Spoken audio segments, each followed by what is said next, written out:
Bonjour à tous et bienvenue pour une nouvelle vidéo Maharprod. Alors aujourd'hui une vidéo review d'une commande qui va être un peu plus longue que les autres parce qu'elle va concerner 4 figurines.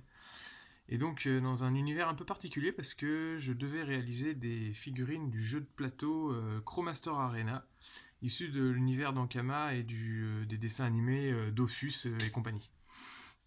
Alors c'est une commande intéressante parce que du coup c'est pas des sujets que j'ai l'habitude de traiter. Dans un style dont j'ai encore moins l'habitude, parce que bon, c'est ce qu'on appelle du chibi, alors c'est tout ce qui est un peu exagéré au niveau des têtes.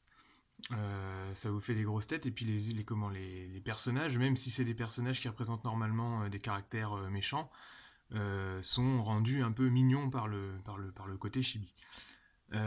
Donc là, bon, les univers Dofus et Chromaster, c'est déjà des univers, on va dire, enfantins, hein, parce qu'ils sont basés pour les dessins animés pour enfants. Donc les caractères sont déjà cool, mais là avec le chibi ça augmente encore la chose. Et donc je devais réaliser 4 figurines. Celle-là c'est une figurine du roi Schaeffer, qui est un roi mort-vivant, donc il a une structure corporelle en mode squelette, hein, comme d'habitude, et puis là il a une grosse couronne et sa hache.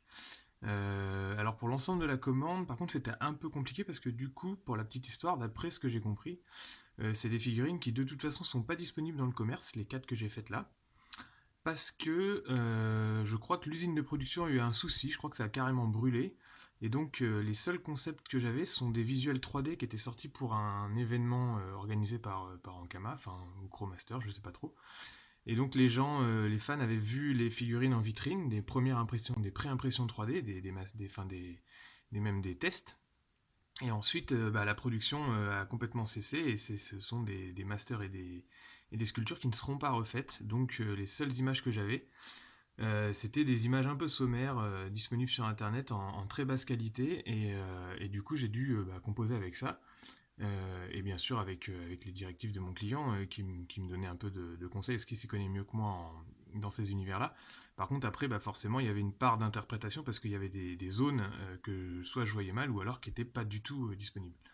Donc ça, c'est un guerrier ogreste, une sorte d'ogre de l'univers d'Ankama. Donc c'est des trucs qui sont normalement vraiment assez gros. Là, ramené à la taille chibi, toutes les figurines ont sensiblement la même taille. Et puis lui, donc, il a une grosse tête avec sa gueule. Là, c'était assez compliqué parce que du coup, il fallait quand même sculpter tout l'intérieur de la gueule avec la langue et les dents. Donc j'ai fait une structure vraiment interne avant de composer autour, avec quand même une petite structure en plastique et métal pour l'ensemble de la figurine. Je reviendrai dans un article un peu plus complet avec des photos du whip. Mais donc, ouais, j'ai dû sculpter l'intérieur de la gueule, sinon ça aurait pas été possible d'y accéder une fois tout ça fait. Je suis parti sur de la Magic Sculpt full, là, entièrement. Après, sur les autres, en fonction des matériaux, j'ai composé avec un peu de résine verte, ça dépendait de ce qui était demandé. Et puis du rendu qu'il fallait au niveau des textures. Avec un petit peu d'ajout de carte plastique, par exemple pour les rivets ou des choses comme ça, ou même les armes en carte plastique. Oui, juste pour le fun, alors là, c'est des figurines originales, donc c'est du plastique du jeu que j'avais pris donc en référence. Donc on sent que sur certains personnages il y a un tout petit peu de différence. Là celui-là il a une plus grosse tête et il est un tout petit peu plus grand, mais bon ça joue pas trop. Et toujours, il y a toujours une taille générale qui est la même, c'est-à-dire le haut du crâne. Et puis ensuite il y a pu y avoir des attributs qui dépassent, mais sinon c'est la même chose. Donc bon là je sais pas juste qui c'est, je crois que c'est un petit personnage qui est en mode maître là en niveau 3, je sais plus son nom. Ça encore moins. Et puis ça c'est également un Schaeffer, un soldat Schaeffer, soldat mort-vivant qui fait partie donc de la même armée que le roi là. Donc voilà, ça c'était les petites figurines que j'avais pris en référence pour me baser au moins dessus au niveau des tailles. Qu'est-ce qu'on a d'autre? On a ces deux-là qui font partie, qui auraient dû faire partie d'un pack ensemble, c'est-à-dire le chevalier justice ici et le guerrier démon Anatar qui est là, une sorte ouais, de démon je crois, qui a une sorte d'armure d'os qui recouvre son corps qui est noir et tout. Assez compliqué quand même à faire l'ensemble de la figurine avec les inclusions d'os. Et puis pareil, j'avais une gueule à faire un petit peu en détaché comme sur l'Ogrest pour pouvoir bien travailler dessus par-dessus. Puis il a un masque qui est assez particulier entre entre le renard et on sait pas trop. Enfin, moi, au début, je pensais que c'était un guerrier insecte, hein. Je connaissais pas trop l'univers. Le client m'a corrigé dans le truc en disant non, non, c'est un démon. Bon, c'est vrai qu'il a une armure d'os et tout, quoi. Et puis donc le guerrier justice qui est, pareil, qui est masqué aussi au niveau du haut de la tête, qui sinon a une armure de cuir, je dirais, sur l'ensemble de trucs. Et donc normalement, ils auraient dû faire partie d'un pack, ils étaient disponibles ensemble.